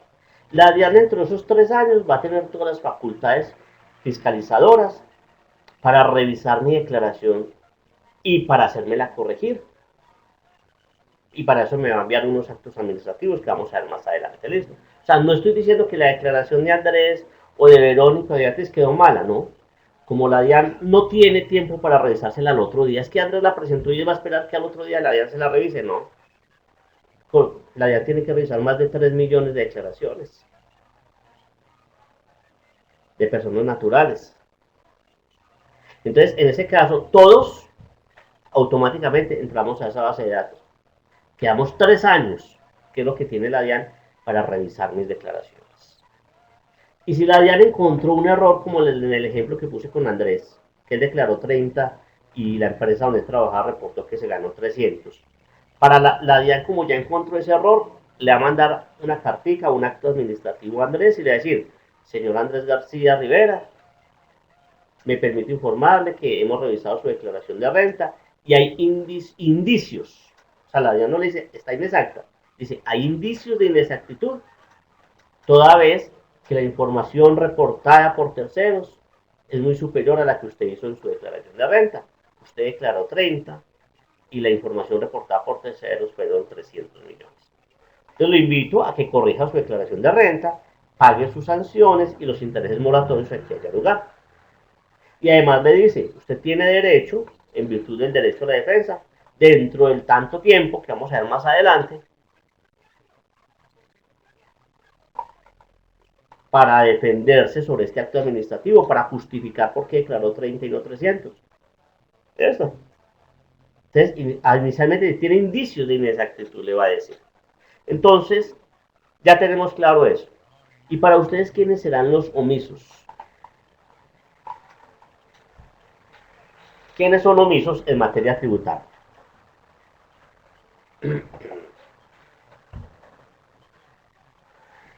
¿Quiénes serán omisos, muchachos? Muy bien, Andrés. Los que tienen que cumplir con su obligación de presentar sus declaraciones, pero no lo han hecho. Por ejemplo, el ejemplo que me ponía ahora Paula, que cómo hacía para ella no esperar que lo requieran. Ella, Paula, estaba obligada a declarar por el año 2018. ¿Presentó su declaración o no?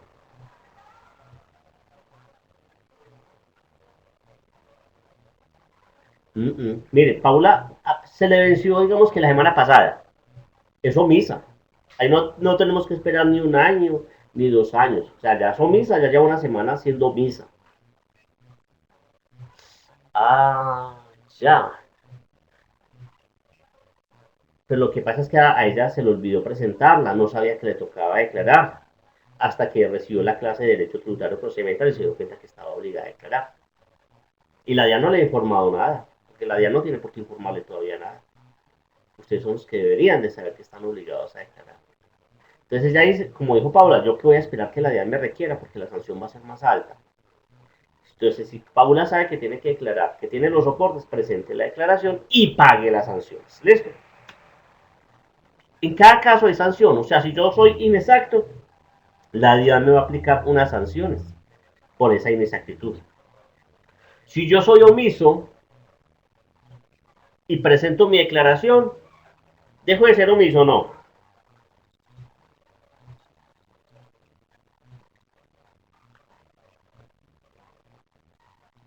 No. Paula presentó la tenía que presentar la semana pasada y hoy la presentó. Ya Paula no es omisa. Presentó la declaración y pagó la sanción por extemporaneidad. Automáticamente Paula queda en otra base de datos. ¿Cuál será esa base de datos?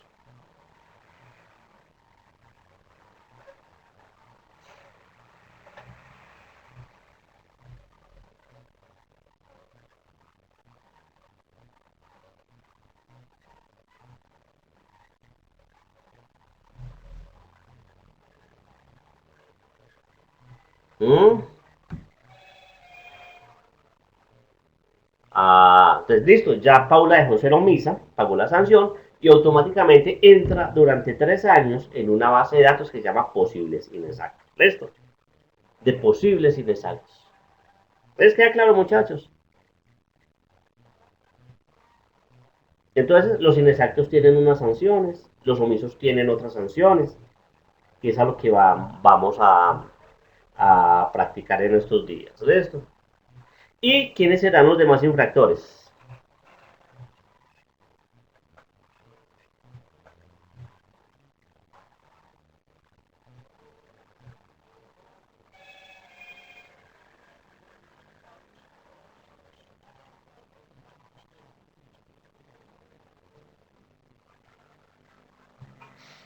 Uh -huh.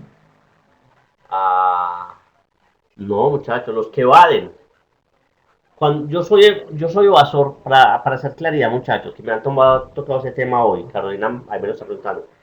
¿Quiénes son evasores? Hay un delito en materia tributaria que se llama evasión. ¿Será que evasión y elusión son lo mismo? No, quiere decir lo mismo. ¿Qué diferencia entre evadir y eludir?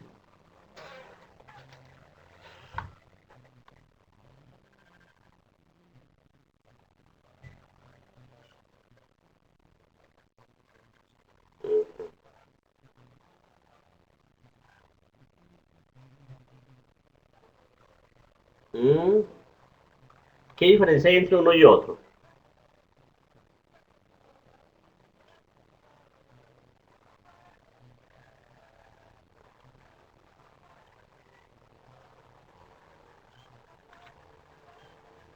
Muchachos, bueno, vamos a ver, le voy a dar tiempito más para que me respondan. ¿Qué diferencia hay entre evadir y eludir?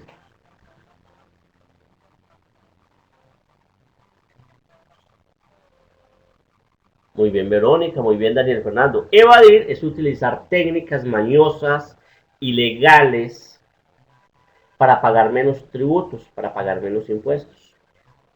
¿Sí o no? Eso es evadir. Y eludir es utilizar herramientas legales para pagar menos tributos. Que es que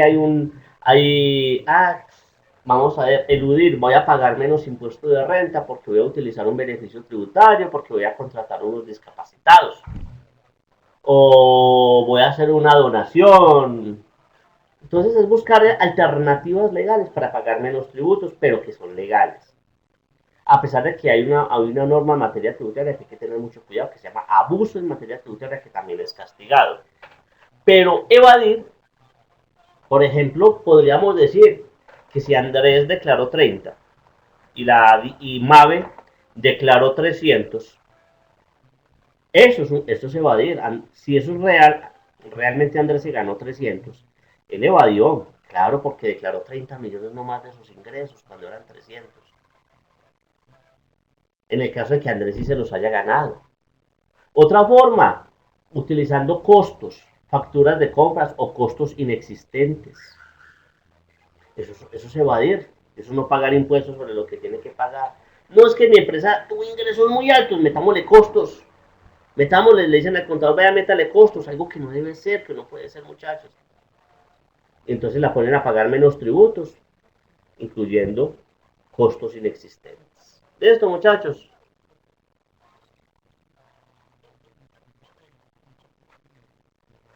Entonces, hasta ahí queda claro, muchachos, ¿sí o no? Entonces, si yo soy inexacto, es básicamente porque he utilizado, en muchos casos, muchos inexactos, es porque la DIAN se dio cuenta de que utilizó maniobras ficticias, ilegales, para pagar menos impuestos. Básicamente eso va es a los inexactos. O sea, cuando hay evasión, la DIAN me va a sancionar es por inexactitud, que vamos a ver más adelante que la sanción es del 100% del impuesto. ¿Qué esto? Ya, los omisos simplemente no presentan la declaración. Oiga, preséntela pues, pilas. Y apenas la presentó, bueno, a partir del momento en que usted la presente empiezan a correr 3 años. Vuelvo y repito, los inexactos, ¿cuánto tiempo quedamos allá, muchachos? ¿Cuánto tiempo quedamos nosotros en la base de datos de inexactos de la DIAN? Es lo que llamamos el tiempo de firmeza de las declaraciones. ¿Cuál es el tiempo de firmeza de las declaraciones tributarias? 3 años a partir de la fecha del vencimiento. A mí se me vencía el 3 de octubre del 2019. Entonces voy a quedar, mi tiempo de firmeza va del 3 de octubre del 2019 hasta el 3 de octubre del 2022. Eso es lo que nosotros llamamos firmeza en las declaraciones tributarias. O sea, el tiempo que tiene la DIAN para fiscalizar mi declaración. Hasta ahí estuve en la base de datos de posibles inexactos. Pero la pregunta es, ¿cuánto tiempo tiene la DIAN para requerir a los omisos? Por ejemplo, a Paula, que me hizo el ejemplo ahora. 5 años.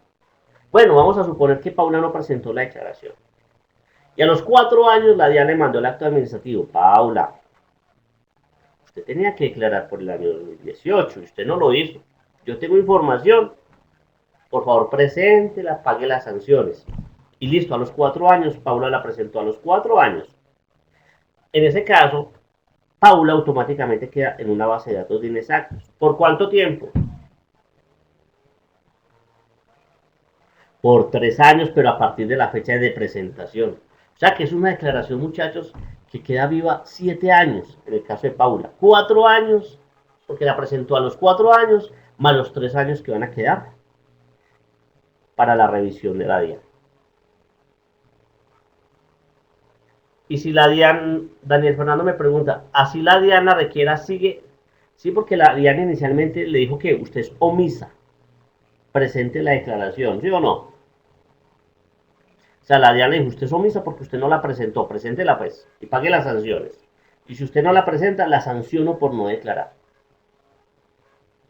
Entonces, apenas la presentó, ella llegó, hizo caso, sí, estaba obligado a declarar, señores de Ambean, este es mi impuesto y mi sanción.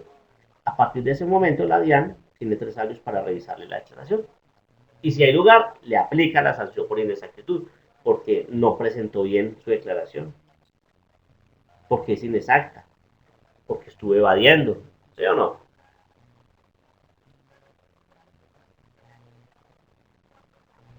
No te entiendo, Carolina, ellos no están en alguna manera de hacer algo para agilizar ese tiempo, ¿no? Por eso los tiempos son tan largos, Diana, Dani Carolina. Por eso estos tiempos son tan largos, porque la DIAN no tiene ni los recursos tecnológicos ni el personal suficiente para fiscalizar más de 3 millones. Estaríamos hablando que entre personas jurídicas y naturales casi 4 millones de declaraciones. Entonces, por eso es que ellos se toman todo ese tiempo. ¿Ves?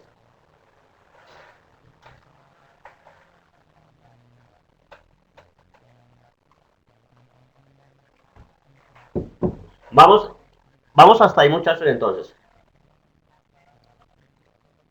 Daniel Fernando, omiso 5 años, porque apenas presentó la declaración dejó de ser omiso y se convirtió en posible inexacto. ¿Esto?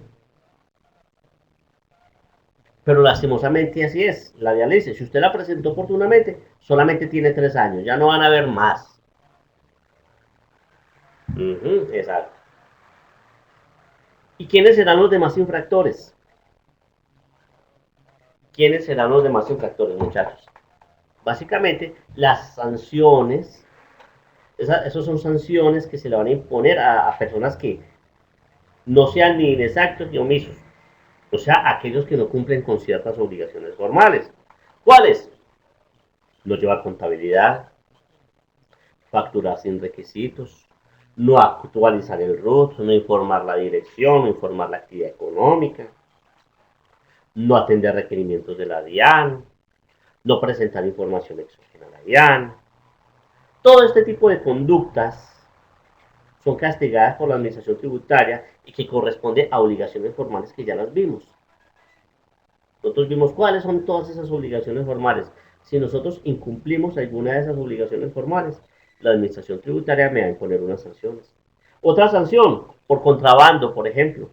Si yo traigo productos del exterior sin que sean pagados los tributos aduaneros, la DIA me va a retener esos bienes y fuera de eso me toca pagar una sanción. ¿Listo? ¿Les queda claro, muchachos, por favor, los tipos de infractores en materia tributaria?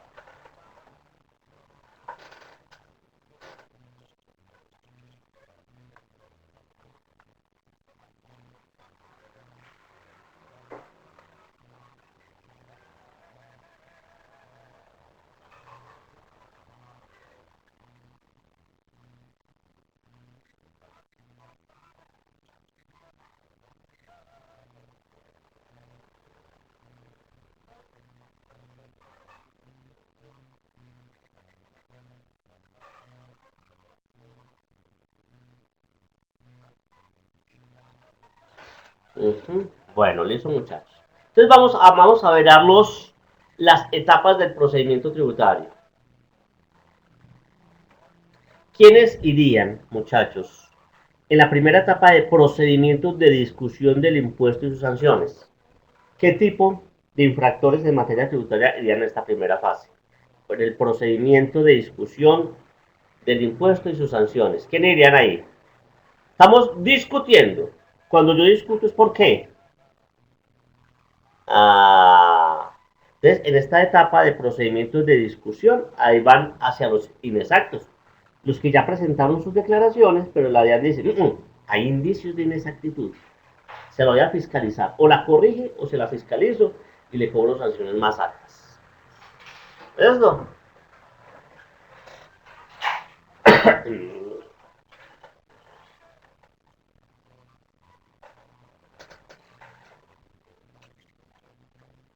Ajá, listo. ¿Qué infractores van en la etapa o en la fase de procedimiento de determinación del impuesto y sus sanciones? Ahí sí van quienes. Mire, de determinación, si usted no la presenta, yo le determino su impuesto con la información que tenga la DIAN. Le dice la DIAN, pilas Andrés, usted no quiere presentar su declaración, yo se la voy a determinar y le voy a calcular la sanción que corresponda. Y por su parte, hay otro tipo de sanciones relativas al incumplimiento de obligaciones formales. ¿Esos va para quiénes?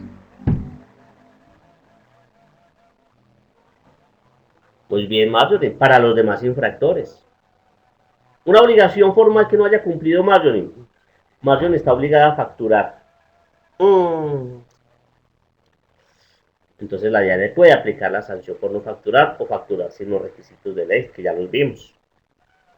Que es que Marjorie está obligada a llevar contabilidad y no la está llevando en debida forma. Sanción por no llevar contabilidad. La DIAN le mandó una carta a Marjorie para que le presente una información de cuántas fueron las compras que hizo el año pasado al Almacenes Éxito. Y Marjorie no respondió. Ah, sanción. Que Marjorie está obligada a presentar información exógena. Y se le olvidó presentarla. Sanción. Ahí van a ir todas ese tipo de sanciones, muchachos. ¿Listo? Está sencillo. Miren cómo voy tratando de pegar esta información a esas fases, muchachos, para que ustedes vayan entendiendo todo ese proceso.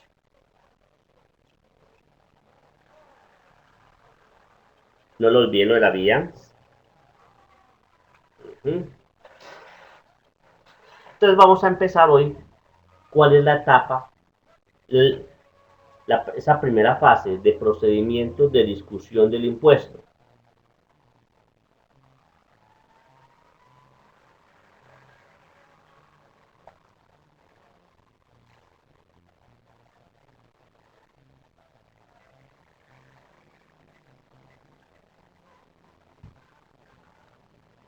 Cuando hay un procedimiento de discusión, mire que es discutir. Yo discuto con la DIAN discute conmigo, porque hay diferencias. Porque la DIAN dice una cosa, yo como contribuyente digo otra. Y vuelvo y repito, eso también puede aplicar en materia de impuestos territoriales.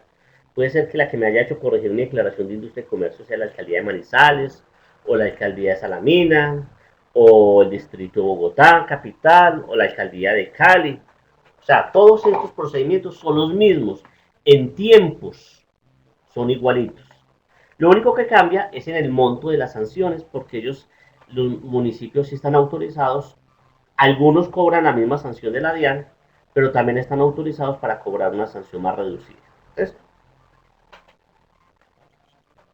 vamos a ver, aquí hay una preguntita, Beatriz. Si se le olvidó y lo hace antes de que la DIAN se lo solicita, ¿solo se paga sanción? No te entiendo la pregunta, Beatriz Elena. ¿Se le olvidó qué? Y lo hace antes de que la DIAN se lo solicita, solo paga la sanción. ¿Qué se le olvidó, Beatriz?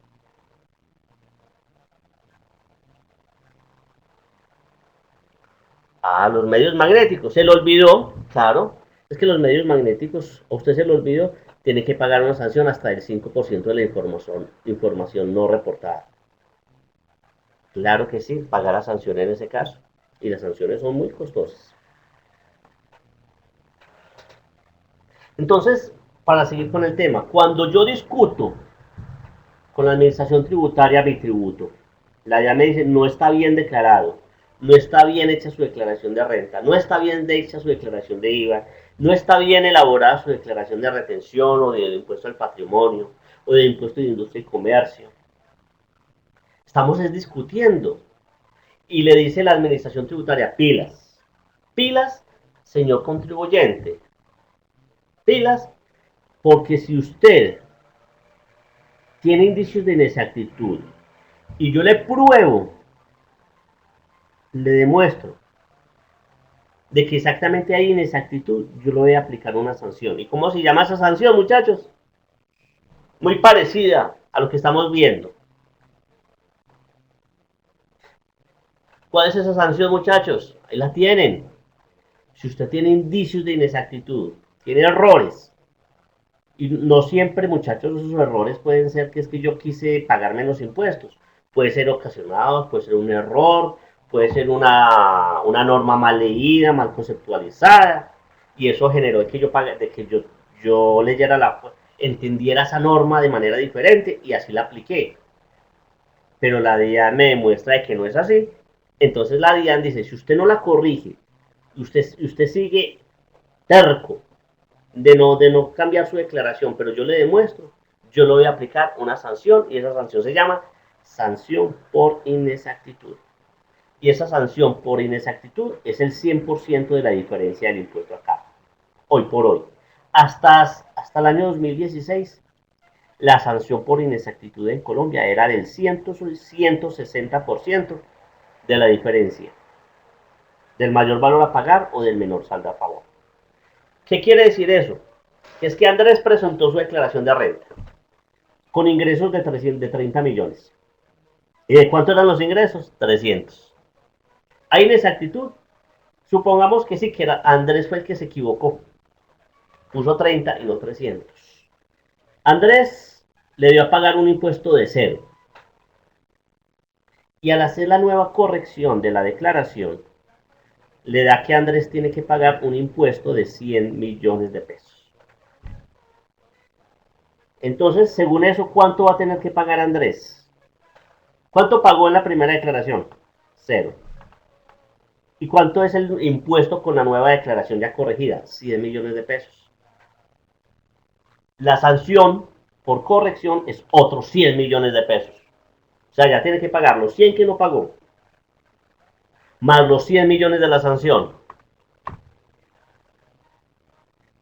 más los intereses de mora, ¿sobre qué valor? Más intereses de mora, ¿sobre qué valor, muchachos? No, Andrés no se quiebra con 100 milloncitos de pesos. ¿Sí? O sea, que tiene que pagar 100 millones de impuestos, más 100 millones de sanción, más intereses de mora. ¿Sobre qué valor? ¿Quién me dice sobre qué valor tiene que calcular los intereses de mora?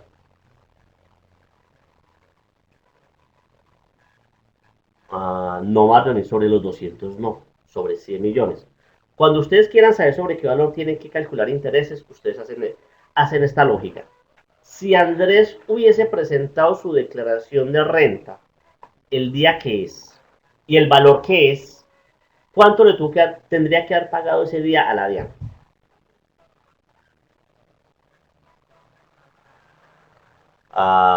Muy bien, 100, ¿cierto?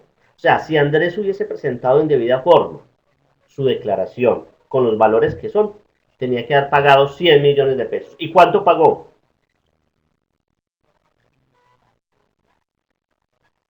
¿Mm? ¿Cuánto pagó? No, ¿cuánto pagó en esa primera declaración? 0. 100 menos 0 significa que tiene que pagar intereses de mora sobre los 100 millones que no le depositó en la cuenta corriente de la DIAN el día del vencimiento. La DIAN dice, Andrés, usted hace 2 años me debe haber depositado en mi cuenta 100 millones. Por favor, me paga los 100 millones más los intereses, que es a una tasa de usura, menos 2 puntos.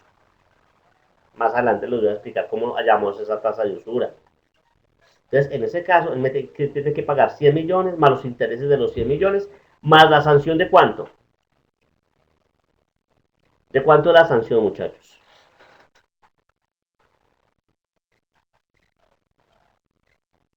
La sanción de 100 millones de pesos. ¿Listo? Pero esa sanción es en el evento de que Andrés esté terco. Él diga, no, mi declaración está buena, mi declaración está buena. Y a la final la DIAN, le demostró de que la DIAN era la que tenía la razón.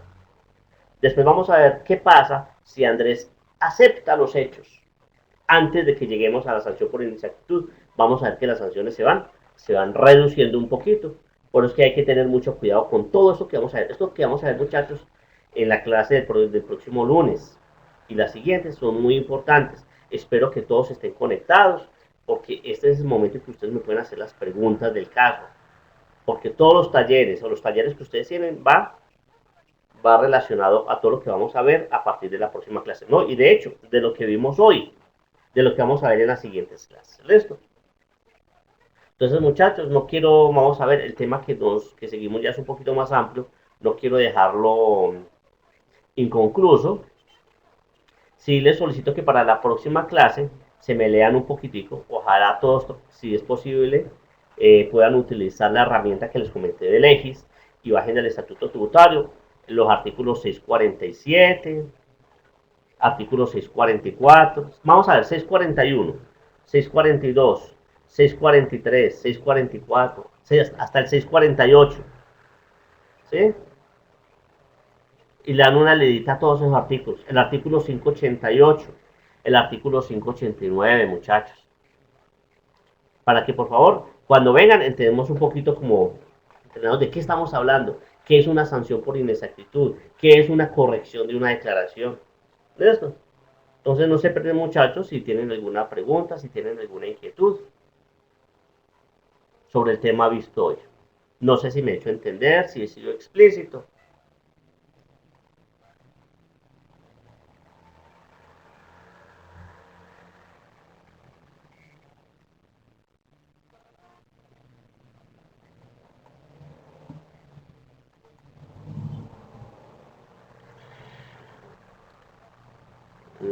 Bueno, muchachos, entonces, al no existir preguntas, al no existir inquietudes, voy por clausurada la clase del día de hoy, 21 de octubre del 2019.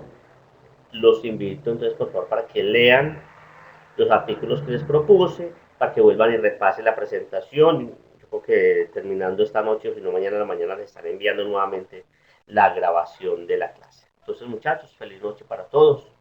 Muchas gracias por su atención y por la participación en la clase.